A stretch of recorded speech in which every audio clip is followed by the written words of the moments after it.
মাঝে মাঝে কানে আসছে, অনেকেই বলছে এই প্ল্যাটফর্মে কাজ করতে গিয়ে আমি নাকি আমার সংসারের প্রতি ধ্যানই দিতে ভুলে গেছি।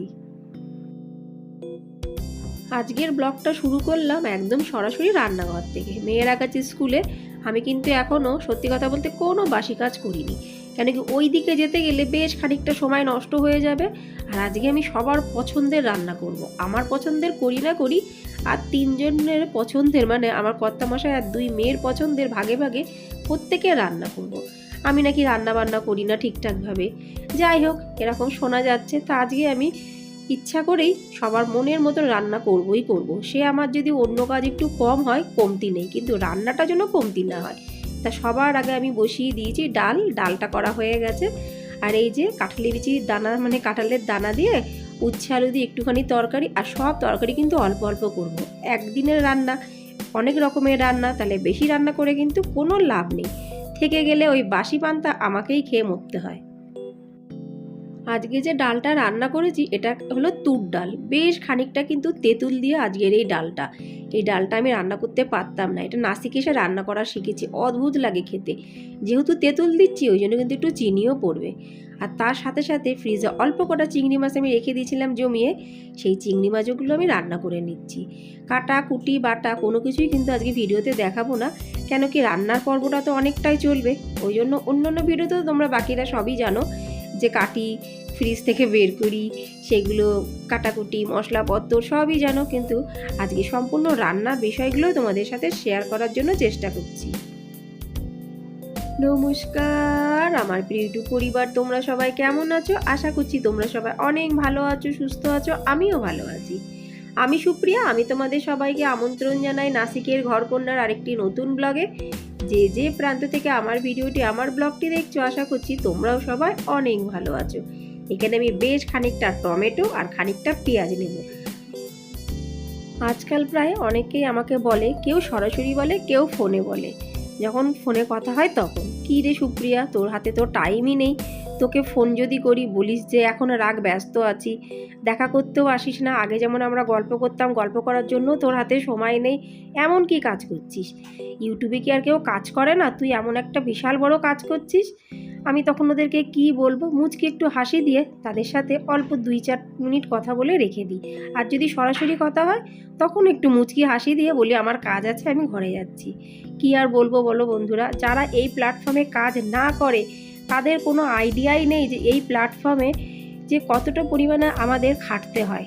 হ্যাঁ, সফলতা তো অবশ্যই আছে, কিন্তু সফলতার আগে যে খাটার যে একটা, কষ্ট করার যে একটা প্রসেস চলে, সেটা কিন্তু অনেকটাই লম্বা। হ্যাঁ, কারোর একদিনে হয়, কারোর 100 দিনে হয়, সেটা যার যার কপালের উপর নির্ভর করে।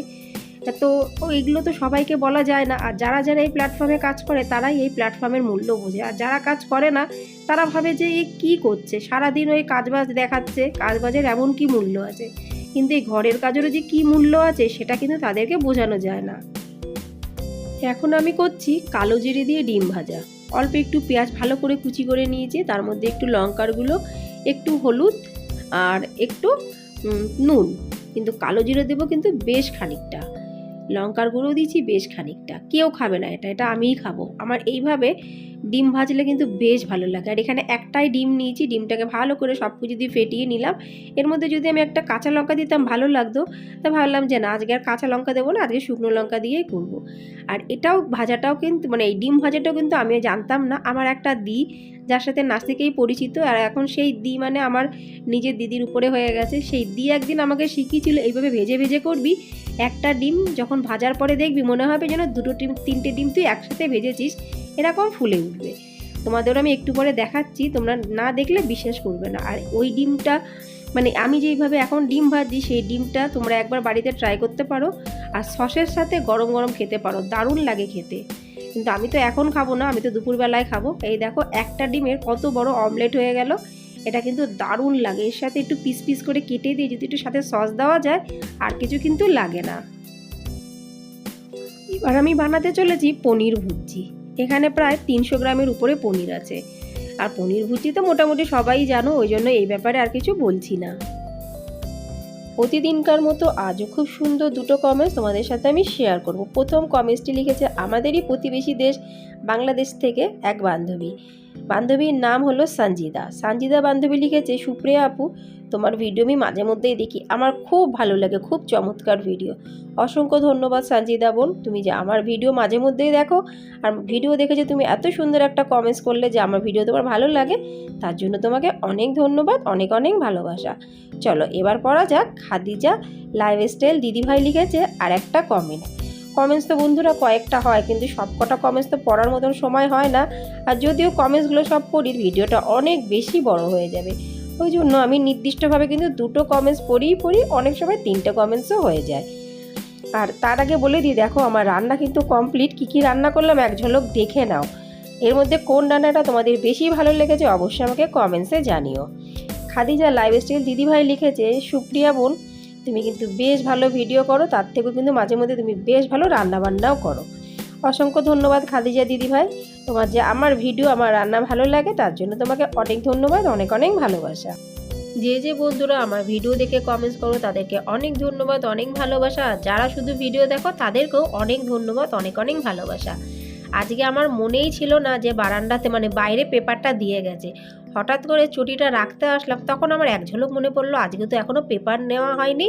ঝট করে বাইরে গিয়ে দেখি পেপার নালা মানে যে দাদা পেপার দেয়, পেপারটা বাইরে যে বক্সটা আছে বক্সের পরে রেখে চলে গেছে। অন্যদিন ডোরবেল বাজায়, কিন্তু আজকে ডোরবেল বাজাতেও ভুলে গেছিলো। হঠাৎ করে এই কাঁচা পাকা লঙ্কাগুলো আমার চোখে পড়লো। এর থেকে আমি কাঁচা লঙ্কা আলাদা করব, পাকা লঙ্কা আলাদা করবো। এগুলো কিন্তু কাঁচা লঙ্কায় নিয়ে এসেছিলো, তো আমি না কয়দিন ধরে সেগুলোকে আর ফ্রিজে রাখিনি, ইচ্ছাকৃতভাবেই রাখিনি। কাঁচা লঙ্কাগুলো শুকাতে শুকাতে বেশ লাল লাল হয়ে শুকিয়ে যাবে, আর সেগুলোই পরে আমি তরকারির মধ্যে দেব।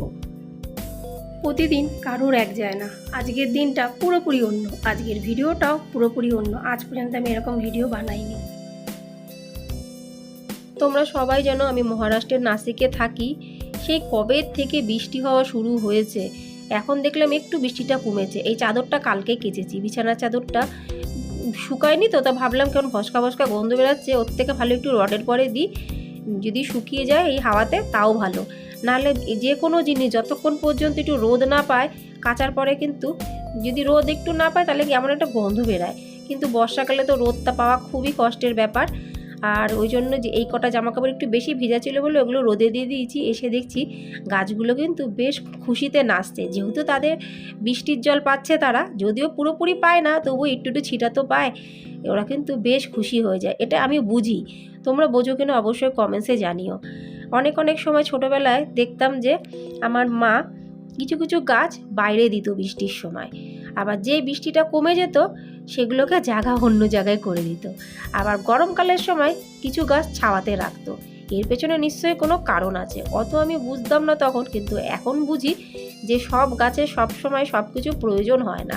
কোনো সময় বৃষ্টির জল লাগে, কোনো সময় রোদ্দুর বেশি লাগে, কোনো সময় রোদ্দুর কম লাগে, সেই অনুযায়ী কিন্তু গাছগাছালি এদিক ওদিক করতে হয়। এটা সত্যি কি মিথ্যে, আমার চিন্তাভাবনাটা ঠিক কি ভুল, আমাকে কিন্তু অবশ্যই জানিও। সব কিছুই যখন করলাম, আটা মাখাটা বা কেন বাকি রাখবো, আটাটা মেখে রাখছি একবারে। এটা কিন্তু দুপুরের জন্য না, দুপুরে রুটি আমি ভালো খাই, ওই জন্য আগের থেকে রুটিটা সবার প্রথমে করেই নিয়েছি, এটা রাতের জন্য আটাটা মেখে রাখছি। তাহলে কি বলো তো, আটাটা মাখা থাকলে না ঝটপট করে রুটিটা হয়ে যায়, তাহলে সে আবার আটা মেখে রুটি করাটার জন্য মনে হয় যেন একটু আলিস্যিকর।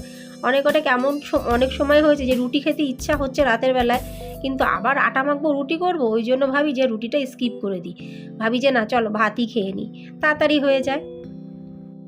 সেই সকাল থেকে কাজকর্ম করা শুরু হয়ে যায়, তার সাথে সাথে ভিডিও নেওয়া হয়, ভিডিও কমপ্লিট করার পরে সেগুলো এডিট করা হয়, পাবলিক করা হয়, তার সাথে সাথে যে সারা দুনিয়ার কাজ করি কোনো কিছুই কিন্তু কারোর চোখে পড়ে না। ওই জন্য মাঝে মধ্যে একটু অর্ধেক কষ্ট হয় ঠিকই, কিন্তু আবার ভাবি আমি তো এই কাজটাকে ভালোবেসে নিয়েছি, আমার ভালো লাগে বলে আমি করি, ভালো লাগেই বলে সামনের দিকে এগানোর জন্য চেষ্টা করি। একটু কষ্ট হয় ঠিকই, কিন্তু যেহেতু এটাকে ভালোবেসে ফেলেছি কাজ করতে করতে, ওই জন্য এই কষ্টটাকে আর কষ্ট বলে মনে হয় না। সমস্ত কাজবাজ শেষ, এখন বাকি থাকলো একটু নিজের দিকে চর্চা করা।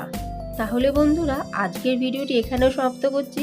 সকাল থেকে দুপুর পর্যন্ত কি করলাম যতটা সম্ভব তোমাদের সাথে আমি শেয়ার করার চেষ্টা করলাম।